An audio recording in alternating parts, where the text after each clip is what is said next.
에베소서 4장 25절로 32절 제가 읽겠습니다.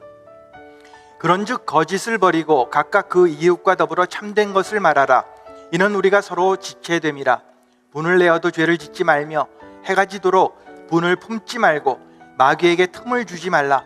도둑질하는 자는 다시 도둑질하지 말고 돌이켜 가난한 자에게 구제할 수 있도록 자기 손으로 수고하여 선한 일을 하라. 무릇 더러운 말은 너희 입 밖에도 내지 말고 오직 덕을 세우는 데 소용되는 대로 선한 말을 하여 듣는 자들에게 은혜를 끼치게 하라. 하나님의 성령을 근심하게 하지 말라. 그 안에서 너희가 구원의 날까지 인치심을 받았느니라. 너희는 모든 악독과 노함과 분냄과 떠드는 것과 비방하는 것을 모든 악의와 함께 버리고 서로 친절하게 하며 불쌍히 여기며 서로 용서하기를 하나님이 그리스도 안에서 너희를 용서하심과 같이 하라. 아멘. 여러분, 다시 한번 교회 오신 것을 환영합니다. 이 시간 말씀 통해서 은혜 받고 변화받는 귀한 시간 되시길 바랍니다. 우리는 재설정이라는 메시지 시리즈를 통해서 예수님의 제자들로서 최상의 삶을 살기 위해 필요한 여러 영역들의 재설정을 하는 그러한 시간을 갖고 있습니다. 첫째 주에 우리는 우리의 마음을 재설정하는 것에 대해서 생각해 보았습니다. 우리의 마음을 하나님의 마음에 맞게 재설정하기 위해 하나님의 전능하심에 대한 생각으로, 또 하나님께 대한 완전한 헌신으로, 또 예수님의 재림에 대한 기대로 우리의 마음을 가득 채워야 된다는 것에 대해서 생각해 보았습니다. 또 두 번째 주에 우리는 우리의 생각하는 것을 재설정하는 것에 대해서 생각해 보았습니다. 우리의 생각을 하나님의 뜻에 맞추어 재설정하기 위해 우리는 이 세대를 본받지 말고 우리의 생각을 하나님의 생각으로 바꾸고, 또 성령님께서 이 일을 하시는 것에 적극적으로 참여해야 된다는 것을 우리가 생각해 보았습니다. 그리고 이번 주에 우리는 우리의 말하는 것을 재설정하는 것에 대해서 생각해 보겠습니다. 재설정이란 본래의 디자인과 목적과 의도에 맞게 다시 복구하는 것을 말합니다. 그래서 우리는 오늘 어떻게 하면 하나님께 영광이 되고 또 다른 사람에게는 덕을 끼치는 그러한 말을 할 수 있는지에 대해서 생각해 보겠습니다. 우리 몸의 수많은 근육 중에서 특별히 절제가 잘 되지 않는 근육이 어느 것입니까? 의학적으로 볼 때 이 근육은 2안스, 2안스밖에 되지 않지만 씹고 맛을 보고 음식을 삼키고 말을 하게 합니다. 이것은 우리 육체 중에 아주 작은 부분입니다. 그러나 이 근육은 속이고 싸우고 독을 뿜어내는 그러한 일도 할 수 있습니다. 이것은 바로 우리의 혀입니다. 사도 바울은 우리의 혀의 중요성과 위험성에 대해서 잘 알고 있었습니다. 물론 우리의 혀가 바로 사용되지 않는 것은 혀의 문제가 아닙니다. 즉, 혀는 악한 것도 아니고 또 선한 것도 아닙니다. 혀는 다만 우리 마음 속에 있는 것을 꺼내낼 뿐입니다. 우리 안에 악한 것이 들어있으면 악한 말이 나오고, 우리 안에 선한 것이 들어있으면 선한 말이 나오게 되는 것입니다. 그러므로 우리는 우리의 말하는 것을 재설정하기 위해 우리의 마음과 생각을 재설정해야 하는 것입니다. 그래서 우리는 첫째 주에 우리의 마음을 재설정해야 한다, 이것에 대해 생각해 보았고, 또 지난주에 우리는 우리의 생각하는 것을 재설정해야 된다, 이것에 대해서 생각해 보았습니다. 우리는 우리의 마음과 생각을 재설정한 후 우리의 말하는 것을 재설정해야 합니다. 그리고 말하는 것을 하나님의 뜻에 맞게 재설정하기 위해 우리는 다음에 세 가지 것을 해야 합니다. 첫째로 저희가 읽은 말씀 가운데 25절 말씀을 보면 우리는 거짓을 버리고 진실의 말을 해야 합니다. 우리는 거짓을 버리고 진실의 말을 해야 합니다. 25절은 다음과 같이 기록했습니다. 그런즉 거짓을 버리고 각각 그 이웃과 더불어 참된 것을 말하라. 이는 우리가 서로 지체가 됨이라. 사도 바울은 이 부분을 그런즉이라는 단어로 시작했습니다. 그런즉. 사도 바울은 이 말씀을 하기 직전에 우리가 이제는 예수님을 믿는 새로운 사람들이 되었다 하는 것을 말해 주었습니다. 그런즉 우리는 이제 다시 옛사람처럼 살아서는 안 된다는 것입니다. 전에는 거짓말도 좀 해댔지만 이제는 예수님을 믿기 때문에 거짓말을 하면 안 된다 하는 것입니다. 이제 새로운 사람들이 되었기 때문에 우리는 말하는 것을 먼저 바꿔야 한다, 이렇게 말씀해 주신 것입니다. 그러기 위해 우리가 예수님을 따르는 자들로 예수님과 같이 참된 것을 말하는 사람이 되어야 된다고 기록해 준 것입니다. 우리는 거짓말을 하던가 반쪽 진실을 말하던가 아니면 과장된 말을 해서는 안 됩니다. 우리의 혀는 우리의 육체 중에 가장 작은 부분 중에 하나입니다.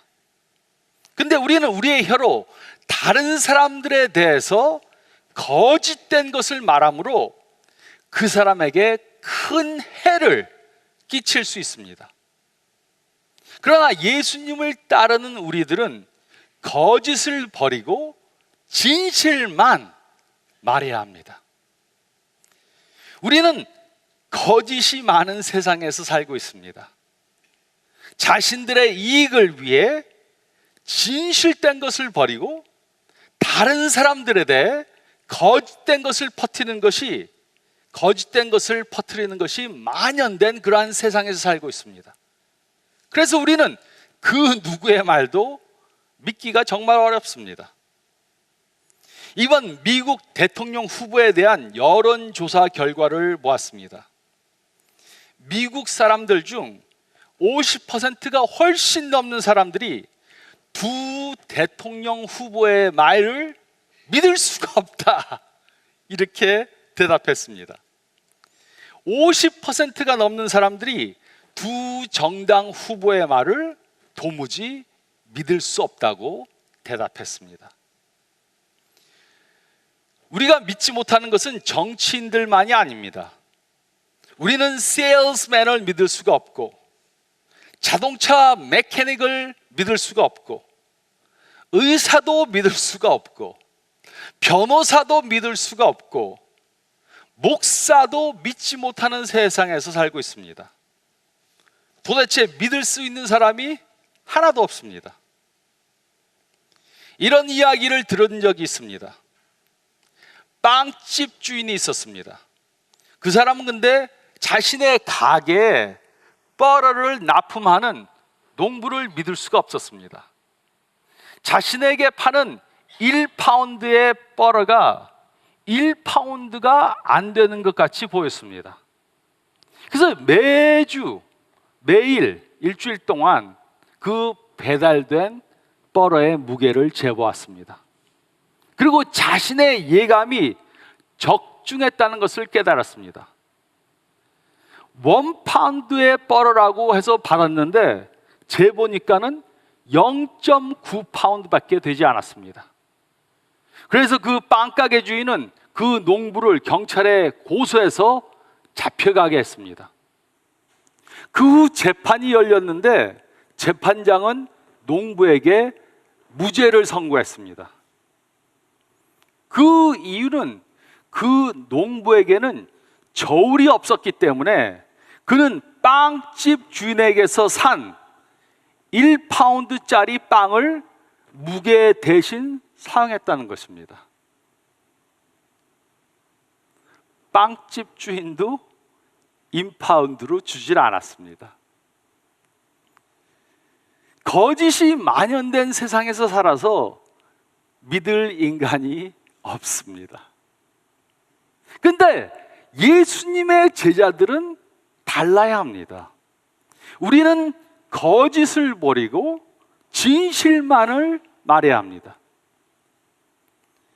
언어는 하나님께서 우리들에게 주신 선물입니다. 우리는 우리의 혀로 하나님을 찬양하고 기도하고 전도하고 예수님을 모르는 사람들을 예수님께 인도하는 그러한 일을 할 수 있습니다. 그러나 우리는 똑같은 혀로 거짓말을 해서 이익을 챙기려고 하고 다른 사람들을 망하게 할 수도 있습니다. 하지만 예수님의 제자된 우리들은 거짓을 버리고 진실만을 말해야 합니다. 가정에서 배우자와 자녀들에게 진실만을 말해야 합니다. 직장에서 동료들에게 진실만을 말해야 합니다. 사업체에서 손님들에게 진실만을 말해야 합니다. 교회에서 교인들에게 진실만을 말해야 합니다. 우리는 예수님의 제자이고 새로운 사람들이기 때문에 우리는 거짓을 버리고 진실만을 말해야 합니다.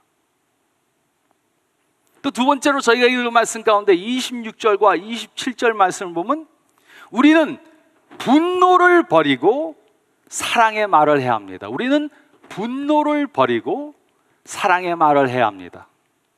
26절, 27절은 다음과 같이 기록했습니다. 분을 내어도 죄를 짓지 말며 해가 지도록 분을 품지 말고 마귀에게 틈을 주지 말라. 분을 내어도 죄를 짓지 말라는 이 말씀은 분을 내는 것이 꼭 죄는 아니다는 것입니다. 그러므로 어떤 때는 분을 내는 것이 나쁜 것이 아니고 정의로운 것이 될 수도 있습니다. 그 예로 아이가 학대를 당하는 것을 보면 분을 내는 것이 당연한 것이고 옳은 것입니다. 그래서 구약 말씀을 보면 하나님께서도 죄를 보고 분을 내셨습니다. 또 신약을 보면 예수님께서는 성전에서 장사하는 것을 보고 분을 내셨습니다. 그리고 우리가 예수님을 따르는 사람들이라면 부정을 보고 분을 내는 것은 당연한 것입니다. 그러나 우리가 잘못된 것을 보고 분을 낼 때라도 우리는 조심해야 합니다. 우리는 항상 우리의 화내는 것은 정의로운 분노이고 다른 사람들이 분노하는 것은 그들의 잘못된 기질 때문이다. 이렇게 생각합니다. 내가 화내는 것은 정당한 것이고 내 아내가 화내는 것은 그건 성질이 못돼서다. 우리는 이렇게 생각합니다. 그뿐만이 아닙니다. 우리가 옳은 이유로 분을 냈을 때라도 그 분을 오랫동안 품고 있으면 안 됩니다. 그 이유는 우리가 분낸 것을 오랫동안 가지고 있으면 마귀에게 틈을 주게 되기 때문입니다. 이것이 어떻게 가능합니까? 우리는 옳은 이유로 분을 냈을 수 있습니다. 그런데 이 분노를 오랫동안 갖고 있으면 그 분낸 것이 개인적인 감정으로 변질되게 됩니다. 그래서 감정에 치우치고 상대방에 대한 증오감을 갖게 되는 것입니다. 그러나 하나님께서 사랑하는 사람에 대해서 증오감을 갖는 것은 잘못된 것입니다. 죄를 범하는 것입니다. 그리고 이럴 때 마귀는 그 틈을 타서 우리의 관계를 이간질시켜서 싸움을 하게 만드는 것입니다. 그래서 사도 바울은 그날 화난 것은 그날 해결하라고 말한 것입니다. 해가 지기 전에 그날 화난 것은 그날로 풀으라는 것입니다. 우리는 옳은 이유로만 화를 내고, 옳은 정도로만 화를 내고, 옳은 순간에만 화를 내고, 옳은 방법으로만 화를 내고, 옳은 기간 동안만 화를 내야 합니다. 와, 어렵지 않습니까? 그리고 옳은 이유로 화를 냈을 때라도 화가 난 상태에서 말을 해서는 안 됩니다. 그 대신 옳은 이유로 화를 냈을 때라도 화해하기 위해 사랑으로 말해야 합니다. 그러므로 누군가가 잘못된 말이나 행동으로 우리를 화나게 했다면 어떻게 해야 합니까? 우리는 그 사람을 직접 찾아가서 말해야 합니다. 그리고 그 사람과 사랑으로 대화해야 합니다. 다른 사람한테 가서 그 사람에 대해서 욕을 하면 안 됩니다. 그 사람에 대해서 비난하면 안 됩니다. 이 사람은 틀려먹었고 나는 옳다 말해서는 안 됩니다. 그 대신 우리를 화나게 한 사람을 직접 찾아가야 합니다. 그리고 그 사람과 사랑으로 대화해야 합니다. 그럴 때 우리는 그 관계에 화해를 가져오게 되는 것입니다. 어거스틴은 이 진리에 대해서 잘 알고 있었습니다. 그래서 그는 자신의 식탁에 그 사람이 없는 곳에서 그 사람에 대한 욕을 하려면 여기에 앉지 마세요 라고 써놓았습니다. 우리는 분노를 버리고 사랑의 말을 해야 합니다. 이것이 예수님을 믿는 사람들이 해야 하는 것입니다. 우리는 분노를 버리고 사랑의 말을 해야 합니다. 또 세 번째로 저희가 읽은 말씀 가운데 29절 말씀을 보면 우리는 더러운 것을 버리고 은혜의 말을 해야 합니다. 우리는 더러운 것을 버리고 은혜의 말을 해야 합니다. 29절은 다음과 같이 기록했습니다. 무릇 더러운 말은 너희 입 밖에도 내지 말고 오직 덕을 세우는 데 소용되는 대로 선한 말을 하여 듣는 자들에게 은혜를 끼치게 하라. 이곳에 더럽다란 단어는 썩었거나 아니면 쓰레기처럼 부패된 것을 말하는 단어입니다. 그러므로 더러운 말이란 다른 사람들을 더럽게 만들고 다른 사람들을 부패하게 하는 그러한 말을 가리키는 것입니다. 다른 사람에 대해서 욕하는 것, 다른 사람을 중상모략하는 것, 다른 사람이 용기를 잃게 하는 말, 다른 사람이 낙심되도록 하는 말, 이런 것들이 이 더러운 말들의 예입니다. 그리고 예수님의 제자들은 이런 더럽게 하거나 다른 사람들을 부패하게 하거나 다른 사람들을 망가지게 하는 말을 하지 말아야 합니다. 근데 저는 기독교인들이라고 하는 사람들이 이런 더러운 말을 하는 것을 많이 듣습니다.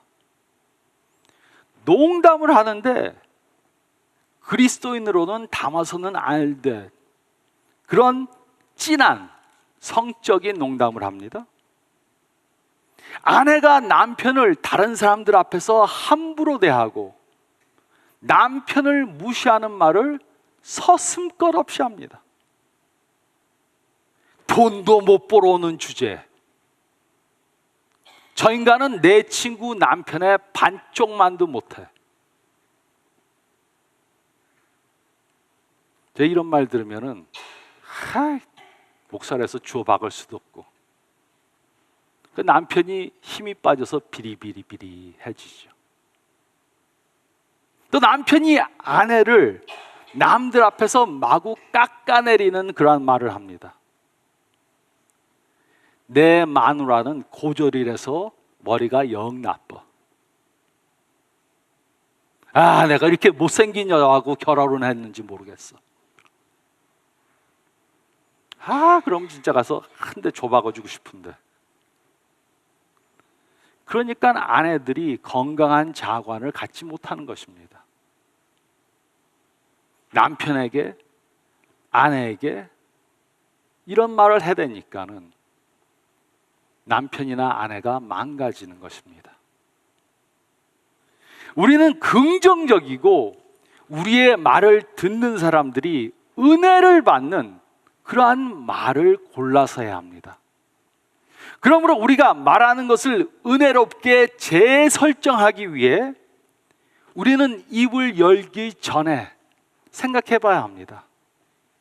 내가 이 말을 함으로 이 말을 듣는 사람에게 은혜를 끼칠 수 있을까 생각해 봐야 합니다. 그런데 우리는 보통 입을 열면 어떤 주제의 말을 합니까?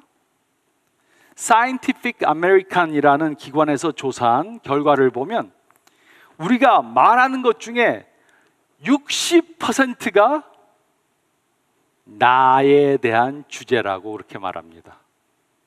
우리가 말하는 것 중 60%의 대화가 나.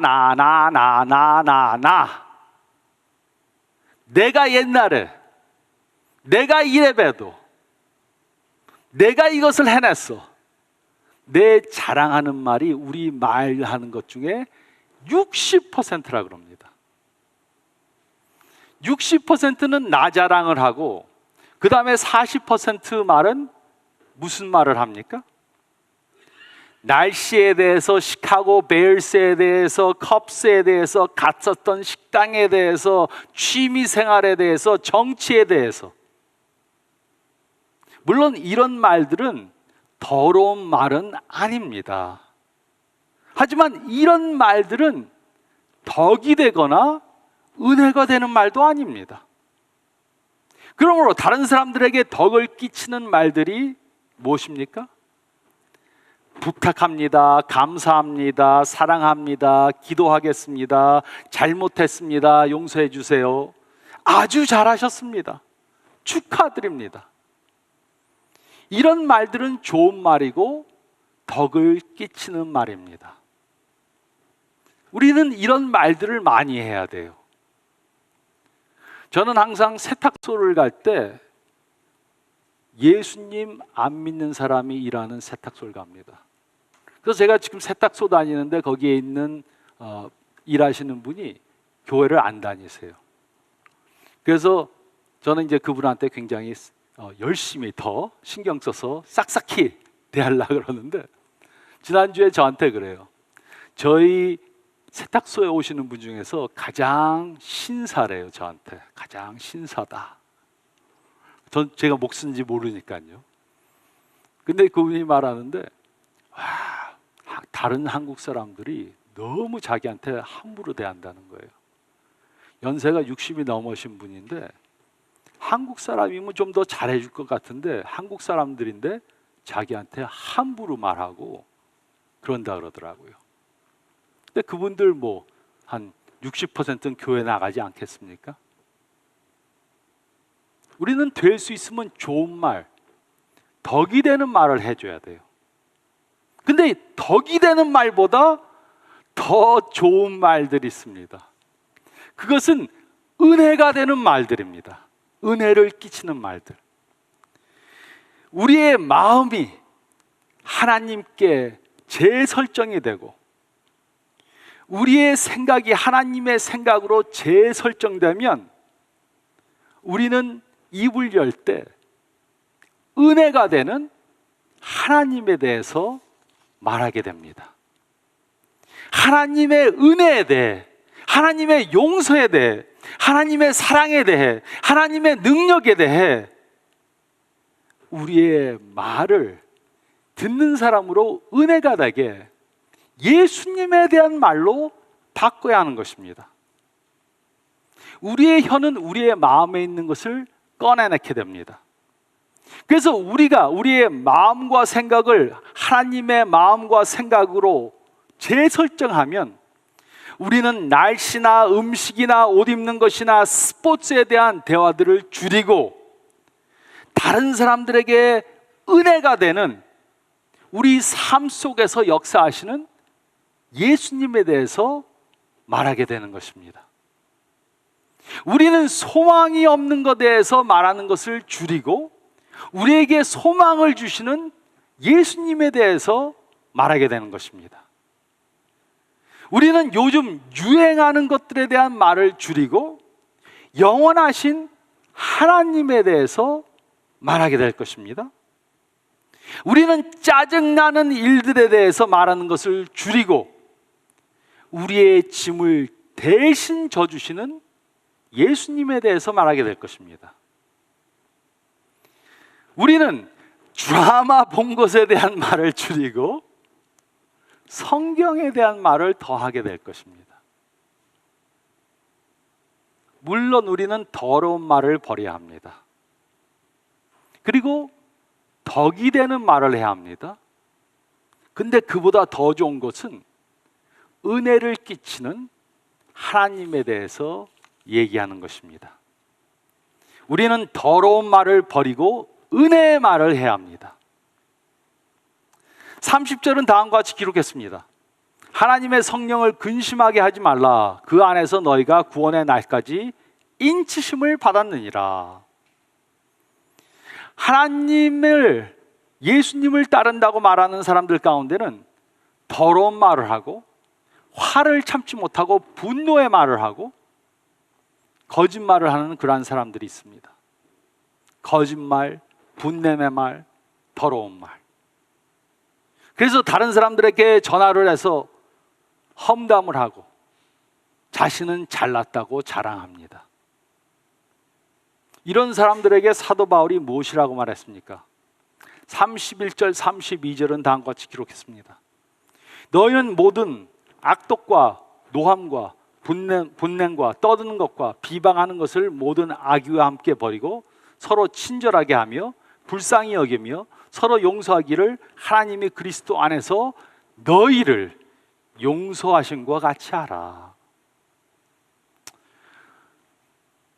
저는 다른 사람의 험담을 하고 자기가 잘났다고 말하는 사람들을 보면 안타깝습니다. 왜냐하면 이런 사람들은 다른 예수님을 모르는 사람들이 교회에 오는 것을 방해하기 때문입니다.